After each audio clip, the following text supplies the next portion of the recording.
Officer, Indra.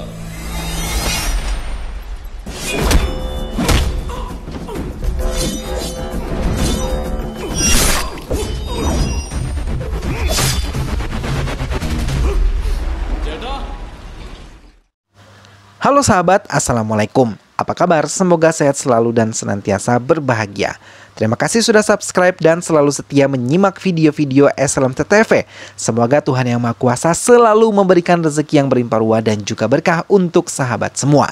SLMT-TV kembali hadir menemani waktu bersantai sahabat dengan alur cerita film-film pilihan. Kali ini SLMT-TV menghadirkan sebuah alur cerita dari film yang berjudul DSP. Film ini menceritakan tentang seorang pemuda desa yang berhasil menjadi DSP, lalu mulai menggunakan kekuatannya untuk bisa menghancurkan mafia besar yang selama ini menghantui desanya. Seperti apa kisah selengkapnya? Simak alur ceritanya berikut ini.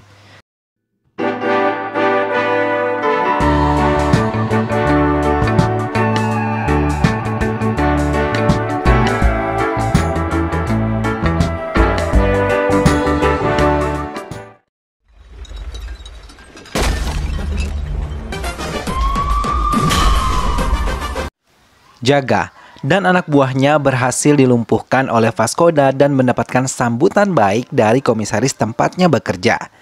Di perjalanannya, Vascoda mencoba menceritakan tentang jati dirinya pada seorang penumpang bus yang duduk di sebelahnya.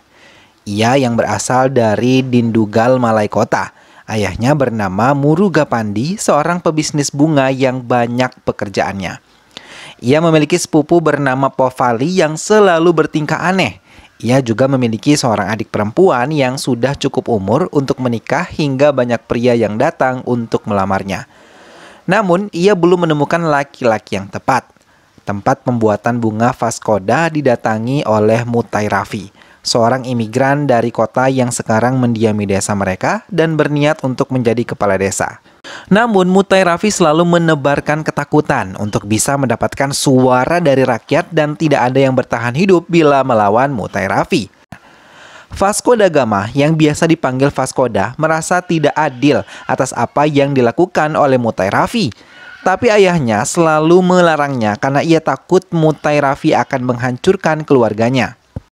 Sementara di tempat lain, pembuatan bahan ledakan tengah dilakukan oleh semua anak buah Mutai Raffi. Ia selalu meminta anak buahnya untuk melakukan semuanya dengan sempurna dan tidak melakukan kesalahan sedikit pun. Vascoda mendampingi adik perempuannya untuk bisa menemui keluarga yang mau melamarnya. Tapi lagi-lagi hal itu gagal karena adik perempuannya tidak sama sekali menyukai calonnya. Vasco kembali membawa manisan yang ia beli dari Anapormi untuk dibagikan kepada teman-temannya yang sudah menunggunya berkumpul. Namun orang tua salah satu teman Vasco selalu mewanti-wanti mereka untuk tidak meminum minuman keras. Mereka menurutinya dan Vasco yang mulai menyukai Anapormi seringkali mendatanginya dan mengganggunya untuk bisa menaklukkan hatinya. Mutai Raffi yang merasa dendam pada Chandru yang telah memberitahu tentang kebohongannya mulai mengikuti Vasco yang tengah memberi tumpangan pada ayah Chandru. Vasco yang tahu Sumati adik perempuannya menyukai Chandru berharap mereka bisa segera menikah dan mendapatkan izin dari ayah Chandru. Setelah Vasco meninggalkannya seorang diri, anak buah Mutai Raffi mulai mendatangi ayah Chandru dan mencoba menyerangnya. Ayah Chandru mencoba menghadapi anak buah Mutai Raffi dengan mudah dan tak lama bantuan dikirim oleh Mutai Raffi untuk bisa menghabisinya. Tak lama ayah Chandru pun telah ditemui mereka dan Mutai Raffi langsung mendatangi tempat tersebut lalu menghabisinya dengan sangat kejam. Keluarga Chandru sangat kehilangan ayahnya. Vasco yang diberitahu langsung mendatangi tempat itu dan merasa sangat kehilangan, serta menyesal tidak menemaninya saat di kebun. Beberapa mengatakan kalau Mutai Raffi yang telah menghabisinya, tapi mereka yakin ia akan dilindungi. Dua polisi yang datang pun malah memanggil Vasco dan diminta untuk bertanggung jawab atas kematian ayah Chandru. Dua polisi itu pun meninggalkan Vasco setelah banyak yang mengatakan Vasco sama sekali tidak ada hubungannya dengan kematian ini. Dua polisi tersebut mendatangi kediaman MLA yang melindungi Mutai Raffi. Namun kedatangan mereka malah diusir dan diminta untuk menutup kasus tersebut. Vasco terkejut ketika mendapatkan kabar kalau Chandru datang untuk melamar Sumatri dan akan bekerja dengan baik di Madurai. Chandru berjanji di hadapan semua keluarga besar Vasco dengan yakin Vasco mengizinkan adiknya untuk menikah dengan Chandru karena ia yakin adik perempuannya bisa bahagia. Perayaan pernikahan Chandru pun mulai mendapatkan persiapan penuh dan semua anggota keluarga mulai sibuk untuk membantunya. Tapi lagi-lagi persiapan itu sedikit terhambat ketika keluarga Vasco mulai berhadapan dengan anak buah Mutairafi. Hal itu didengar oleh Mutairafi dan juga Vasco. Keduanya datang ke tengah kota, namun Mutairafi datang terlebih dahulu.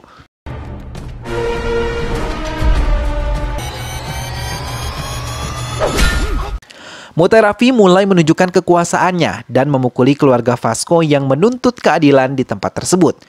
Tak lama Vasco datang dan langsung menghadapi Mutairafi dengan tangannya sendiri. Berulang kali Mutairafi tersungkur terkena pukulan Vasco dan saat godam besar hendak dihantamkan ke tubuh Mutairafi, polisi datang dan membawa Vasco dari tempat itu ke kantor polisi. Ia bersama keluarganya malah dipenjara. Vasco mengatakan kebenaran yang terjadi tapi polisi-polisi pelindung Mutairafi sama sekali tidak mengindahkannya. Ia mengatakan ia tidak ingin kehilangan pekerjaannya bila membela Vasco. Perayaan pernikahan Sumit dan Chandru sudah mulai dilakukan. Mereka tidak tahu apa yang terjadi dengan Vasco. Sementara Vasco yang telah terbebas dari kantor polisi mengakhiri ceritanya dan berhenti di terminal bus bersama-sama. Tapi ia tidak menyadari kalau salah satu anak buah mengincar Vasco. Mereka menikam Vasco hingga Vasco tidak menghalaunya dan tersungkur tidak sadarkan diri. Dengan cepat mereka melaporkan hal tersebut kepada Mutairafi. Vasco yang mengalami luka serius harus dirawat di ICU selama 25 hari dan menjalani pemulihan selama 35 hari agar tubuhnya kembali seperti sedia kala. Sementara Mutairafi yang telah berhasil menduduki jabatan sebagai MLA. Dalam menjalankan pemerintahannya, ia banyak menerima suap dari berbagai pihak. Ia juga memperluas kekuasaannya yang dulu hingga sekarang. Vasco yang telah pulih kembali menemui ayahnya dan saat melihat Vasco kembali, ia sangat senang dan bangga karena cita-cita ayahnya tercapai. Putranya bisa masuk ke pemerintahan seperti cita-citanya. Penampilan baru Vasco membuat warga merasa senang, terlebih Vasco lebih banyak memihak kepada warga. Namun, tangan-tangan Mutairafi tetap tidak bisa diam dan ingin terus mencelakainya. Vasco dengan sengaja memancingnya untuk tahu kebenaran yang terjadi saat ia dan keluarganya ditahan di tengah pernikahan Sumita dan Chandru. Ia mendatangi rumah Mutairafi dan melumpuhkan semua anak buah Mutairafi yang berjaga di depan pagarnya. Mutairafi yang tahu rumahnya didatangi Vasco langsung mendekatinya. Vasco mencoba menenangkan dirinya dan pergi meninggalkan tempat itu karena ia sudah memberikan peringatan pada Mutairafi tentang apa yang harus ia lakukan setelah kedatangannya. Tapi Mutairafi tidak menghiraukannya. Namun kepergiannya ke rumah Mutairafi mendapatkan pertanyaan besar dari komisaris karena ia sama sekali tidak memiliki tugas yang menyangkut Mutairafi. Ia bahkan menjelaskan ruang lingkup milik Vasco dan ia berharap Vasco tetap pada ruang lingkupnya. Sementara Anna Pormi yang menghadapi para pemuda pengganggunya terkejut ketika melihat Vasco datang dengan berpakaian polisi. Vasco membawa pemuda-pemuda tersebut ke kantor polisi untuk bertanggung jawab atas perbuatan mereka. Tapi ia sangat terkejut ketika melihat polisi yang bertugas tengah asyik menonton TV. Anggota polisi itu terkejut dan langsung memberikan alasan yang menurut Vasco tidak masuk akal. Vasco mencoba menegur mereka sebelum pergi meninggalkan kantor polisi itu. Anna Pormi memberanikan diri untuk bisa menemui Vasco dan menjelaskan semua yang terjadi saat itu. Dalam kesempatan itu, Anna Pormi dengan bangga mengatakan pacarnya yang bernama Mapilai Vinayagam. Vasco mengatakan kalau Mapilai adalah salah satu anak buah Mutairafi. Ia banyak menebar kebohongan untuk warga saat melakukan kampanye. Dan di saat bersamaan mereka bertemu, namun Mapilai masih menyombongkan dirinya dan membawa Anna Pormi menjauh dari Vasco. Vasco sendiri diminta untuk bersiap karena ia mendapatkan informasi kalau Mutairafi akan kedatangan saudara laki-lakinya. Ia pun diberikan beberapa anggota untuk bisa membantunya. Vasco menerimanya dan mulai melatih mereka untuk bisa menjadi tim yang baik untuk menyelesaikan misi yang diberikan. Selain latihan yang mereka jalani, Vasco juga meminta beberapa anak buahnya yang lain untuk bisa memata-matai anak buah Mutairafi. Namun tiba-tiba salah satu anak buah Vasco tak sadarkan diri dan ia mengaku sangat kelelahan ketika berlatih. Dengan cepat Vasco dan anggota yang lain saling menolong. Sementara Vasco dan yang lain mulai mendekati sasaran mereka, Rames yang baru saja melewati jalan tol. Rames dihadang oleh mobil ambulans. Menyadari hal itu, Rames langsung menjauhi mobil tersebut, tapi dengan cepat, Vasco dan anak buahnya langsung menembaki Rames yang ada di dalam mobil tersebut. Mereka mulai mendekati mobil tersebut saat tidak mendapatkan perlawanan dari Rames, tapi tiba-tiba mereka terkejut ketika Rames melemparkan sebuah peledak dari botol alkohol. Semua anak buah Vasco terjatuh dan Rames menggunakan kesempatan itu untuk melarikan diri. Rames yang berlari ke kebun bambu membuat Vasco berteriak dan memberi kode pada anak buahnya yang sudah sadar dari pingsannya. Dengan cepat, ia menyerang Rames. Hal itu membuat Vasco dan anak buahnya yang lain merasa bangga karena bisa dengan mudah menghabisi Rames. Kelompok Vasco pun mendapatkan penghargaan karena telah berhasil melewati misi mereka dengan baik.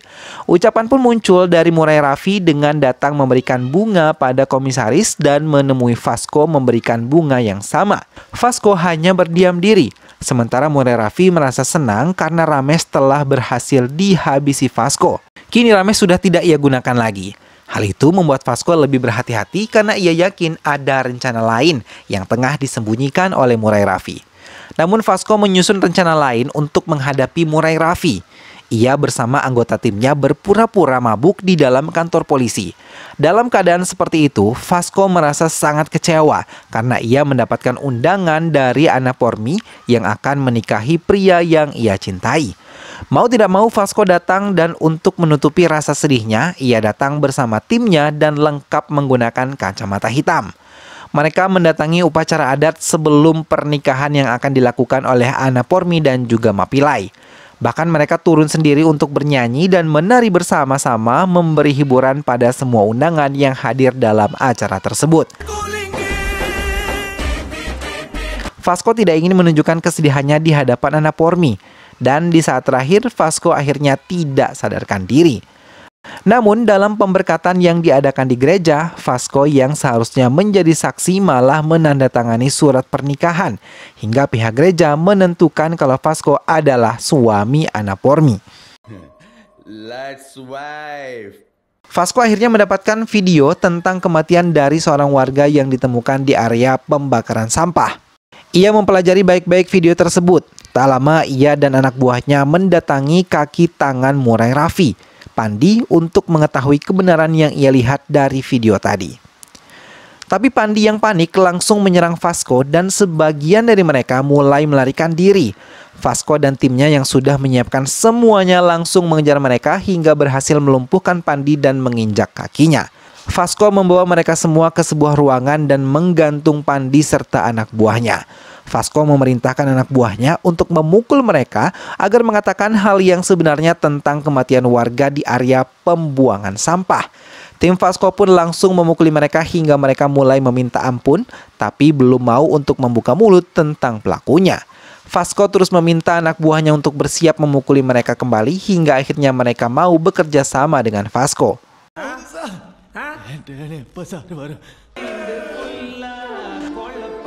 Mereka pun mengirimi Murai Raffi video dan mengatakan kalau mereka ada di kantor polisi. Mengetahui hal itu, Raffi langsung menelpon adik laki-lakinya Raja untuk bisa membereskan DSP Vasco yang ia rasa mulai menyusahkan. Raja pun menurutinya, tapi ia tidak menyadari kalau Vasco telah berada di belakang mobilnya tengah membuntutinya. Mereka pun saling berkejaran. Raffi terus menelpon Raja dan memintanya untuk membereskan Vasco. Namun tanpa Raffi sadari, Vasco memiliki rencana khusus untuk dirinya. Raja yang melarikan diri ke sebuah gudang dengan cepat dikejar oleh Vasco dan juga anak buahnya. Di dalamnya mereka terlibat baku tembak dan Raja berhasil melukai salah satu anak buah Vasco hingga membuat panik. Namun di tengah kepanikan itu ternyata hanya jebakan hingga berhasil membuat Vasco menghabisi Raja. Komisaris merasa senang dengan hasil kerja Vasco dan anak buahnya. Kemudian mempercayakan Vasco tugas baru.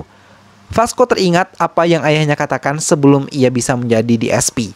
Vasco memutuskan untuk membawa istri dan keluarga istrinya kembali ke desa mereka. Namun saat menghubungi adik perempuannya, ia tidak menyadari anak buah Raffi sudah mengincar Sumati. Tak lama sebuah peledak pun meledak di pasar tempat Sumati menerima telepon hingga Vasco tidak bisa mengendalikan diri dalam mengendari mobilnya. Sementara di tempat lain dokumen dan uang yang diperlukan oleh seorang pandai besi telah diberikan. Tapi semua yang ada di tempat itu terkejut ketika melihat kedatangan Vasco. Pemilik tempat itu langsung menyambutnya, sementara pekerja di tempat itu langsung pergi.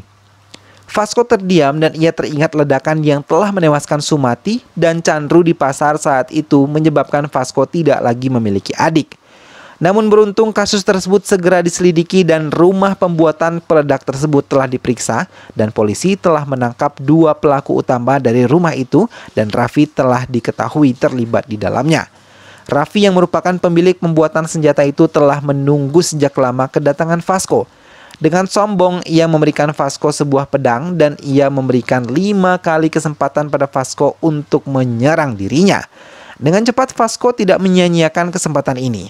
Ia dengan cepat menyerang Raffi, tapi berulang kali ia tersungkur dan terjatuh hingga 5 kali kesempatan yang diberikan oleh Raffi tidak dilakukan dengan baik.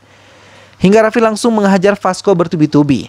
Vasco terus bertahan sambil mencari celah untuk bisa memberi pukulan pada Raffi, namun ia selalu gagal.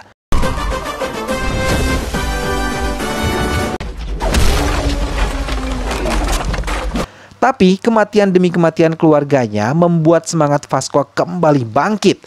Dan dengan cepat Vasco menghajar Raffi hingga Raffi masuk ke api tempatnya membuat senjata tajam. Setelah berhasil menghabisi Raffi, DSP Vasco pergi meninggalkan Raffi yang terbakar begitu saja. Dan film pun selesai. Nah sahabat, itulah tadi alur cerita dari film yang berjudul DSP. Kehebatan Vasco dalam menumpas kejahatan dari mafia patut diacungi jempol ya sahabat. Begitulah seharusnya aparat penegak hukum yang tak pandang bulu dalam menumpas kejahatan. Semoga sahabat semua terhibur setelah menyimak alur cerita film ini. Ingat untuk selalu dukung SLMT-TV dengan cara klik like, comment, share, dan juga subscribe. Sampai ketemu lagi di alur cerita film-film selanjutnya. Jangan lupa jaga kesehatan dan wassalamualaikum.